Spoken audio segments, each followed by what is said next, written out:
correos electrónicos a las 12 de la noche. Sí. ¡Wow! Es que parece mentira, pero los sábados y los domingos es que más se enferma la gente. Ok. Pues precisamente preparando esta corta entrevista, Galo, voy a decirte Galo, Sí, está bien. el conductor que me recogió en el aeropuerto me decía que usted era el hombre más famoso de San Jacinto. Y yo la verdad, pues como no conozco sino a una persona de San Jacinto que es usted, quiero preguntarle, ¿cómo un hombre de San Jacinto dura 33 años trabajando en el sector de salud y no ha morido en el intento, no ha muerto en el intento? No he muerto en el intento. Pues aquí estoy. Antes de empezar darte la respuesta, Ciro es una persona que conocimos porque él trabaja para Change America, que es una consultora de talento humano, de gestión empresarial, de desarrollo de las personas, y hemos hecho con ellos interesantes proyectos en Mutual Ser, y por eso hemos coincidido en conversar un poco de esto. Miren, he tenido siempre una vocación de servicio y ese pequeño interés por ayudar a las personas me ha ayudado a desarrollar otras capacidades, pero también al lado de esa vocación de servicio he tenido siempre una vocación de liderazgo. Así que sí, nací en San Jacinto, un pequeño municipio, unos 20.000 personas, que en la época de la más dura de los Montes de María, de todo este conflicto que ha vivido Colombia, llegó a quedarse con 5.000 personas. Ahí nací. Soy el séptimo de 11 hermanos, hijos de mi papá, un campesino, y mi madre, una ama de casa y lavandera de ropa ajena. Y todos fuimos profesionales, todos fuimos a la universidad milagrosamente. No lo entendemos. Hace muy poco nos reunimos y somos 75 que nos reunimos entre los hermanos, sus hijos, los nietos, los otros, y ahí vamos. Increíble. Sí, pero somos una familia muy numerosa. Ve, aquí está, me falta Camilo, Daniela, mis hijos mayores, pero aquí está Luna, mi esposa Angélica, y está Mafe. Mafe cumpleaños hoy. Wow, ¿dónde Ahí está está. Mafe? Pues un aplauso para los que cumplen un día como el día de hoy. Sí. Galo, Chévere. yo preparé Sí. esta entrevista hablando con sus reportes directos en Mutual Ser. Y como usted lo sabe, pues yo soy independiente, es decir, no vengo ni del gobierno ni de una entidad en particular. Por cierto, saludando a todas las entidades que han hecho el seguimiento al día de hoy en esta rendición de cuentas. Pero como independiente voy a hablarle también como paciente, porque evidentemente usted lo sabe, o bueno, no sé si lo recuerda, sufrí trombosis múltiple en el 2020, producto de un COVID, y ahí entendí 3 meses en urgencias por un dilema administrativo en Bogotá, entendí lo que había detrás del sistema de salud, o traté de entender. Y por eso valoro mucho cuando una organización como Mutual Ser me contrata para poder llevar la cultura a otro nivel. Entonces quiero arrancar esta parte de Mutual Ser preguntándole, la palabra cultura significa, o viene etimológicamente de la palabra culto, que significa bien educado. La educación para usted, ¿qué significa? ¿Y qué significa al interior de Mutual Ser? Porque usted habla tanto de la educación y el liderazgo como elementos clave de la cultura Mutual Ser. Digámoslo de dos partes. La educación ha sido el motor del desarrollo de las personas y quizás la mejor herramienta para salir de la trampa de la pobreza. Sin educación, ni mi familia, ni yo hubiéramos podido superar ese cuello tan grande que es nacer en un hogar pobre. Ahí decía un cómic también, eres hijo de un siervo, siervo serás. El mundo cambió con la educación.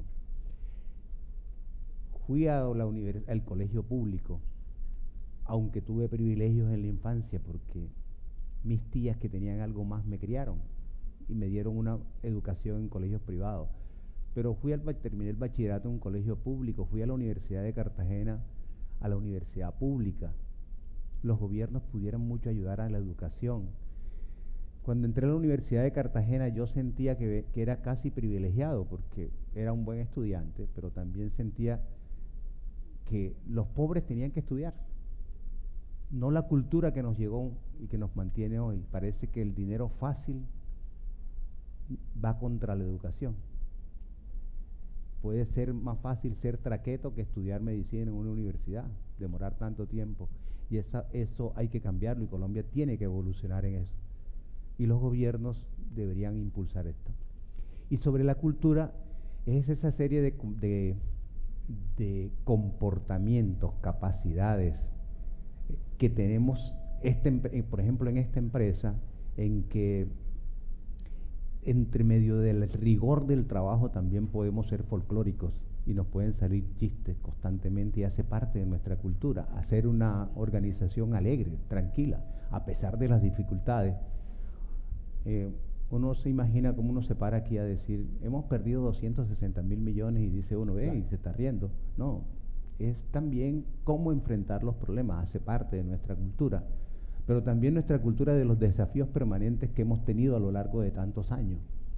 El desafío de superar la violencia, las amenazas, las dificultades económicas, pero también de celebrar, por ejemplo, los triunfos, el aplauso, el abrazo cálido con la gente.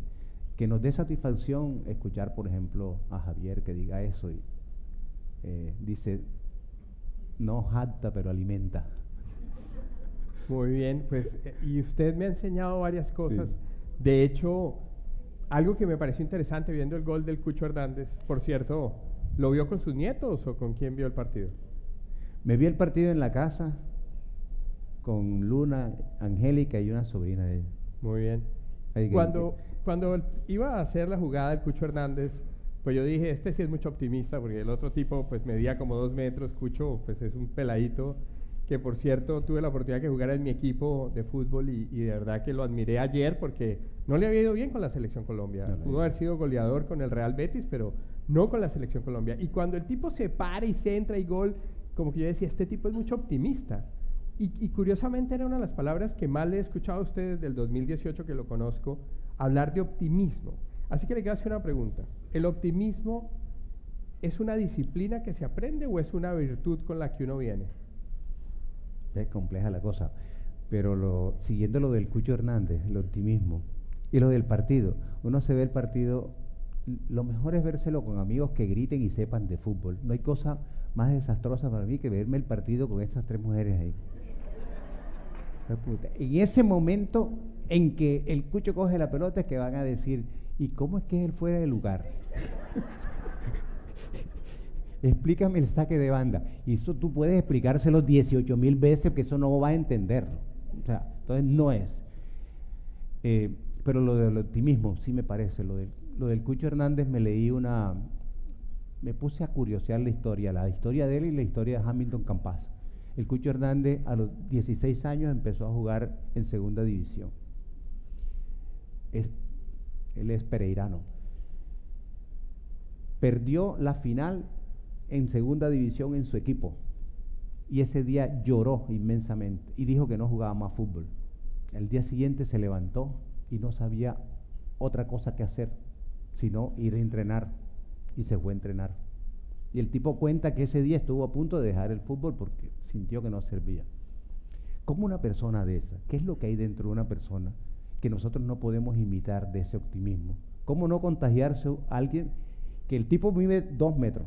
El tipo es chiquitico, se cae. La pelota se puede ir además, porque al lateral no tenía más nada que hacer y está finalizando y sin embargo insiste. Se lleva la pelota y hace un centro de eso. Y el otro que nace en Tumaco por allá, él es primo, Hamilton Campas es primo de los que saben de fútbol, de Darwin Quintero. Carlos Darwin Quintero, Carlos el famoso Darwin, jugador. Ese es primo de él. Okay. La mamá y algún hermano de Carlos Darwin, ellos lo crió en medio de grandes dificultades y Hamilton Campas hizo profesional de fútbol. El optimismo es una cosa como esa, de uno decir, caramba, ¿de esta podré salir o no podré salir? Claro, si hay una cosa en la construcción del optimismo, que es que tú tengas pequeños triunfos. Cuando tú no logras que tu interés se conjugue con un pequeño triunfo, es muy difícil construir optimismo, porque la vida te pega un mazazo en la cabeza que no puede salir. Por eso es tan importante uno darle la mano a alguien que lo necesita, poquito. Tal vez ahí nazca un optimista. Yo tengo muchas razones para ser optimista. Me pude morir antes, casi en los primeros 5 años, de sarampión, de diarrea, de infección respiratoria aguda, de un tétano, una difteria, una tosferina, las vacunas escasas. Bien, soy optimista por eso, pero también porque cada día logra uno tener pequeños triunfos, y esos pequeños triunfos te hacen optimista, y el optimismo te da felicidad, porque las personas pesimistas no son felices, ni pueden construir la felicidad se construye con optimismo. Mira que escuchándote me surge una pregunta, y es que tú corres 12 kilómetros, o ¿cuánto ha sido tu máximo K? Date la mano, ¿quiénes de aquí corren más de 10 kilómetros? ¿Alguno? Colegas por acá, muy bien. ¿Más de 15, 21, 21K? Por allá, algún 42K y se acaba esta sesión de hoy. Sí. Bueno, wow, maratonista. ¿Cuántos kilómetros es tu pace? ¿Cómo funciona esa parte? ¿Cómo funciona eso? No, pero es que yo para echarme flores aquí, ya tengo allá a Roberto, que es medio maratonista y maratonista. Okay. Maratonista, Roberto se hace una maratón en 4 horas y media, por allá, un poco más Roberto. Máximo, mi compañero de universidad, Máximo Tordesilla, es un tremendo atleta. Ese tipo se saca la media maratón en menos de 2 horas, sí, bueno, en 2 horas. Yo he hecho media maratón, 21 kilómetros. 21 kilómetros. 21 kilómetros, un poquito después de Máximo, un poquito después. Y en eso... no, y en Medellín lo dejé. En algunas ganas, en otras no, pero ahí vamos. Pero 21. Pero también he hecho cosas un poco más retadoras, como triatlón, y también he hecho una cosa fantástica para los que quieran retarse la vida, que se llama el cruce en Argentina. 100 kilómetros en 3 días. ¡Wow! Jornadas de 30 kilómetros por día. Pero entonces te voy a hacer una pregunta difícil. Impresionante. Sí. En esos, pongamos los 21 kilómetros. ¿Hoy cuántos hiciste? Solo para entender. 5. Ok. En esos 5 kilómetros, cuando estás pensando en todas esas tutelas, en todas esas quejas, en toda esa imperfección del sistema, ¿cuál es tu principal frustración? Sí. Trotar me hace mucho pensar en cómo resolver problemas. Muchas de las cosas de resolver problemas las conjugo en el trote, porque, bueno, llevo música, y una forma de uno avanzar y no cansarse es no pensar en lo que está pasando con tu cuerpo. Tu cuerpo se va a cansar, es indudable, te va a doler los pies, te duelen. Pero de las frustraciones, de las cosas que no puedo resolver, es ese día a día de hacer menos compleja la vida de las personas, de los pacientes. Me gustaría ser casi mágico en decir cómo conecto la IPS del Hospital Metropolitano, del Hospital de la Universidad del Norte, con lo que nosotros pensamos acá, para que el paciente tenga todo y no tenga que dar vueltas. Esa atención sin tanta vuelta se me vuelve en algo que recurrentemente trato de resolver. Okay. Y nunca estoy satisfecho. De hecho, no sé si todos sabían esto, es un dato curioso. La palabra que más se utiliza, medida por todos los reportes directos de Galo, no me hacen mentir que acá hay muchos de ellos, la palabra más utilizada por Galo en el día a día, ¿a que no adivinan cuál es? Pues yo se las voy a contar, por supuesto. Verificar. Nunca me hubiera imaginado un gerente general, un CEO de una compañía, que como palabra repetitiva diariamente es verificar. ¿Por qué verificar?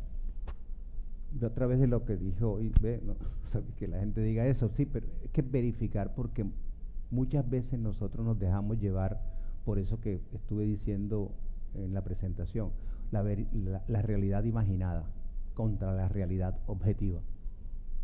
Fácilmente caemos en la tentación de pensar en una nueva regla, en un nuevo método, o en no saber si lo que estamos haciendo está correcto. Verificar, hicieron las llamadas, verificar si el paciente fue atendido. Vamos a verificar que ese número que cayó ahí, me parece que no. ¿Por qué no lo verificamos? Wow. Y eso da mucha seguridad.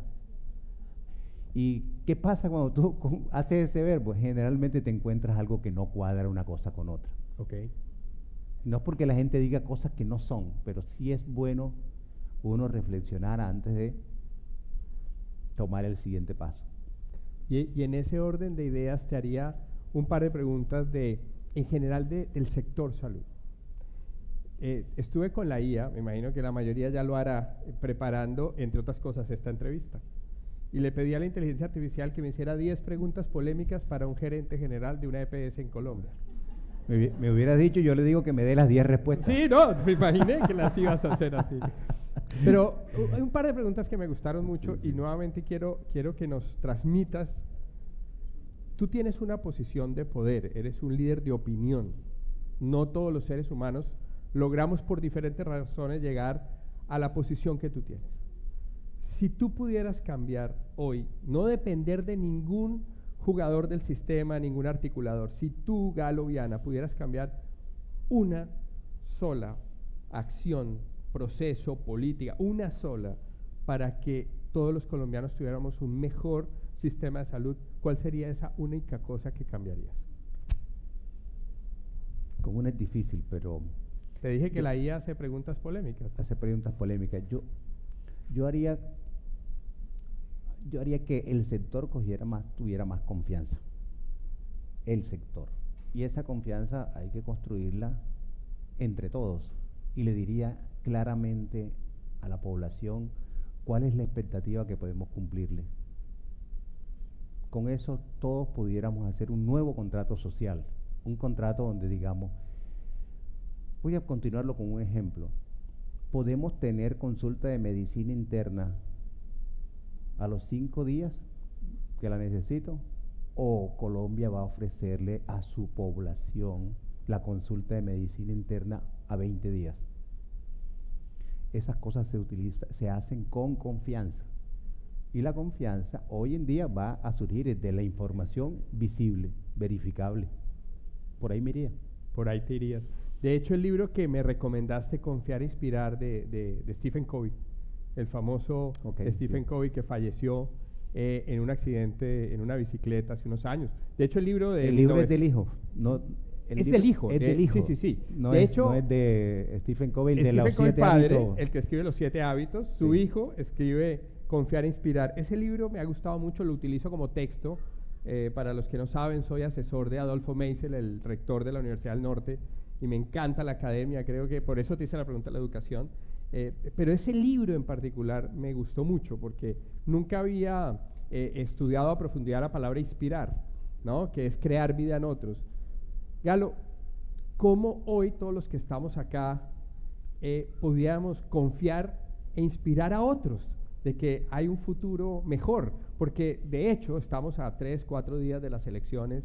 Es una pregunta obvia que todos nos hacemos. Yo, por ejemplo, con mis hijos, particularmente con mi hija, trato de explicarle un poco lo que nos estamos jugando.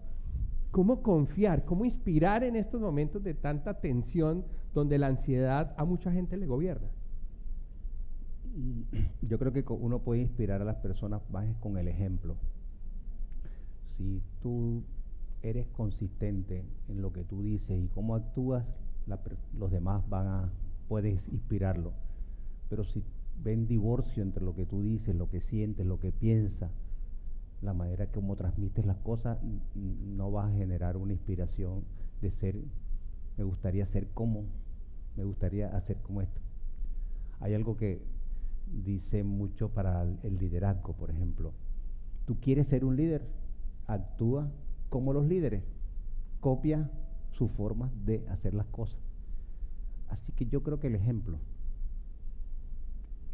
y eso que decían, el líder 1 metro delante de los demás, pero no más de 1 metro, no tan lejos. Y lo que vemos hoy son los liderazgos tipo Mesías, y esos mesiánicos, de cualquier forma, de cualquier ideología o forma, pero son los dioses que vamos creando, que hace parte de la construcción de la civilización. Casi siempre construimos dioses porque nos vemos tan débiles que necesitamos tener algo. El Dios inspirador, pero bien, el Dios sanador, pero tal vez uno con su ejemplo por ahí es puede la hacer y si, la manera y si de tu verlo. nieto Galo, que por cierto se llama Galo, ¿tu nieto de qué edad? Tengo 4 nietos. Tienes 4 nietos, correcto. El mayor se llama Galo, Se llama Galo. tiene 4 años. Si le pudieras dar un consejo a tu nieto Galo, que está creciendo al mismo tiempo que está creciendo los problemas de salud mental. De hecho, yo estuve en el Día Mundial de la Salud Mental como conferencista y me sorprendió los datos de cómo ha crecido toda esa problemática a nivel global después de la pandemia. Si tú le pudieras recomendar, tú eres doctor, además estás al interior del sistema de salud, dale a Galo y en función de tu nieto Galo, a todos los que estamos presentes, que tenemos hijos o nietos, ¿qué recomendación le darías para que tuviera una buena salud de verdad y anticipara todas esas problemáticas que cuando uno ve esas cifras dice, wow, lo mejor es no enfermarse? ¿Qué dirías tú? Sí, lo mejor es no enfermarse. Casi todas las cosas que dan felicidad dan salud. Y se ha estudiado de muchas formas la felicidad. Y una de las características de las personas felices, exitosas, voy a enumerar las que se me vienen a la mente que he leído y que puedo señalar. Uno, que tengas un entorno familiar estable y organizado, sobre todo de confianza, que tengas un círculo de confianza, eso te da familia. Lo segundo, grupos de amigos que tengan donde tú te puedas sentir seguro. Okay. Ese círculo de seguridad te lo da sus amigos. Yo envidio a René Osorio, porque René Osorio tiene un círculo de amigos grandotes y va a la bomba por allá y habla con ellos y comparte. Eso es muy bueno. Envidio eso. Otra de las cosas que hacen las personas totalmente felices, ejercicio. Otra, son buenos lectores. Y finalmente, construyan un propósito. Un propósito se construye desde un pequeño interés, una afición, una capacidad que desarrolla, y el propósito, que significa que tú haces algo por ti, por tu familia, por la sociedad. Cuando logras esas cosas, tienes un propósito y te hace feliz. De hecho, me gusta mucho que utilizara la palabra propósito, que significa camino. Si tienes un propósito, de hecho un libro que les recomiendo a todos se llama precisamente The Happiness Project, el proyecto de la felicidad, que de hecho lo escribió una mujer en Nueva York que hizo algo que a mí me encantaría poder hacer, y es que se retiró un año completo, se incorporó a la biblioteca de Nueva York, a la biblioteca pública más grande de Estados Unidos, la biblioteca de Nueva York, y escribió a lo largo de ese año un libro que se llama El Proyecto de la Felicidad. Y ahí habla mucho de tener el propósito como elemento fundamental para crear felicidad. Me encanta que lo recomiendes. Voy a hacerte unas últimas 3 preguntas. Tengo muchas, pero por tiempo quiero respetar a todas las personas que nos han acompañado. Galo, se vienen años muy relevantes para los que estudiamos economía, para los que estudiamos un poco también la población. Yo como asesor de diferentes empresas, empezando por las universidades, tenemos muchas discusiones respecto a qué va a pasar si ya la gente no quiere tener hijos. Y tú hablabas de la gente vieja, sola y enferma, y eso me incorpora a mí también. ¿Cómo ves la población en los próximos años? Y definitivamente, ¿qué te preocupa como líder de opinión en ese sentido para los próximos años? Tengo varias preocupaciones con eso. Uno es lo de que podamos entender nosotros cómo surge la civilización y qué es lo que pasa con nosotros en nuestro interior. ¿Qué pasa con las redes de comunicaciones? ¿Qué va a pasar con la inteligencia artificial? Por un lado. Por eso les recomiendo los libros de Harari, el israelita. Hay uno que se llama Nexus, otro que se llama Sapiens. Hay uno que es con muñequitos. A mí me gustan los muñequitos, ese me lo leo mucho. Y describe muy bien cómo la información y las redes de información están transformando la mentalidad nuestra y qué es lo que puede suceder con la inteligencia artificial. Veo que me preocupa también la poca profundidad o la superficialidad con que tratamos los problemas. La manera simplista de verlo. Los 30 segundos del TikTok que nos quieren explicar la vida entera. el minuto de gloria, la exhalación, más que la felicidad, más que la constancia. Eso me llama la atención. Pero me gustaría mucho, en pequeños círculos, uno ir haciendo como grande este tipo de opiniones para que podamos reflexionar sobre eso. Definitivamente creo que tú tienes un proyecto muy ambicioso, que es el líder mutualista, y me has exigido como proveedor de ese programa llevar a tu equipo al siguiente nivel. Y quiero hacerte dos preguntas de cierre. Una tiene que ver, la Superintendencia de Salud en el 2017 exigió al sistema EPS y en general a todo el sistema fortalecer su gobierno corporativo. Cuando yo veía esas cifras, yo pensaba y yo decía, hay que creerle a esas cifras, porque al final, pues si uno no le cree a las cosas, pues no hay confianza, y volvemos al punto de la conferencia que tú diste. Ese gobierno corporativo hace que tú tengas que rendir cuentas a mucha gente para llegar a estos números y tratar de crear optimismo. Pero en ese proceso de tener que tener un equipo de administración, de tener las CIAs, de tener una cantidad de derechos de petición, tutelas, quejas, reclamos, se va creando una soledad en el cargo de presidente de una compañía, de directivo de una organización. Esa soledad, ¿cómo se acompaña? ¿Cómo es tu día a día en ese sentido de tener que mirar a los ojos a cada persona a las que está acá y decirles crean en el sistema? Sí, yo tengo la fortuna de trabajar con un equipo de gente muy competente. Es capaz de entender los problemas. Estas personas me ayudan mucho a que yo pueda dividir los problemas en pequeños trozos para que la gente pueda resolver las cosas. La primera fila de este lado. Sí, eso ayuda mucho a uno empezar, a pesar de las dificultades que hay, de la desconfianza en el sector, a mirar las cosas con un poco más de optimismo. La cultura de Mutual Ser me ayuda también, porque imagínese uno llegar a una empresa todos los días con ganas de no ir. Claro. Y enfrentarse a problemas y no poderse reír. Entonces, nuestro equipo se ríe bastante, eso es bueno, mantener un buen humor.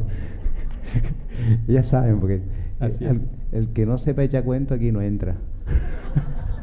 Entonces, de verdad, un ambiente laboral adecuado, agradable, ayuda a eso. Y bueno, también cuando uno ya sí es verdad, lo de la soledad del poder, lo han dicho mucho, pero el liderazgo solitario. A mí me pasó una cosa una vez, anecdótica, pero casi mágica, y me hizo reflexionar mucho. Hay un ejercicio que hizo Mireya Curmen, una consultora que nosotros tuvimos. Mireya nos dijo, vamos a organizar, nadie sabía de qué se trataba el ejercicio. Era, tú tomas un papelito, como las balotas del mundial, tú coges los papelitos, y el papelito tenía la imagen de un animal. Y luego todos con los ojos vendados teníamos que hacer la onomatopeya del animal que te tocó. Y todos los animales semejantes por la onomatopeya harían grupitos. Entonces los perros se reunieron, las guacamayas se reunieron, las vacas se reunieron. A mí me tocó un lobo. Quiero reiterar que fue al azar. Yo metí la mano y saqué, cogí el lobo y empecé a aullar. Y todos los demás se fueron callando. ¿Sabes? Yo oía a los perros, las gallinas, y yo aullando.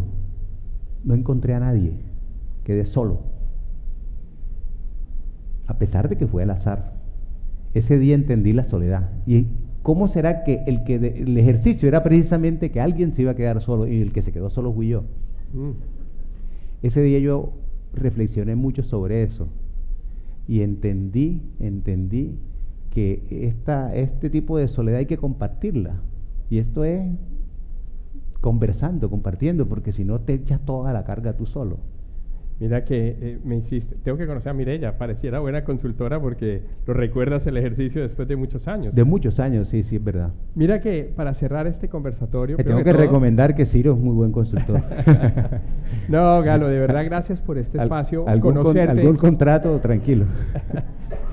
Y sabes que lo hago de verdad con mucho cariño estar acá porque, es decir, cuando tú te dedicas al mundo de la transformación organizacional y entras a, no sé, a ir a Bavaria o ir a Claro o estar con la familia dueños de Hotel Las Américas o estar, no sé, con cualquier otro cliente por citar algunos. Esa gente sí es seria. Esa gente es seria. Pero vengo acá y digo, acá me meto con lo más sagrado que es la vida, como decía Antanas Mockus en su época, que de verdad quisiera que mucha gente entendiera qué hay detrás de todos esos conceptos. Yo quiero hacerte una última pregunta que me hizo mi hija Martina de 14 años cuando le conté que hoy venía para Cartagena. Me dijo, papá, ¿dónde vas? Le dije a Mutualser y me dijo, ¿y eso qué es? Y le dije, pues una organización, una entidad prestadora del servicio de salud, una EPS. Y me dijo, papá, una pregunta, hágale al señor. Me dijo que es usted. ¿Por qué creer en este país? ¿Por qué? Por una razón, este país es resiliente. Aquí ha pasado tantas cosas dolorosas, hemos superado tantas dificultades que es difícil uno creer que este fin de semana, el domingo, se decide todo y que va a pasar una catástrofe y que va a pasar una cosa. No, este país tiene una gran capacidad por su gente, por todos nosotros, de poner las cosas en su lugar.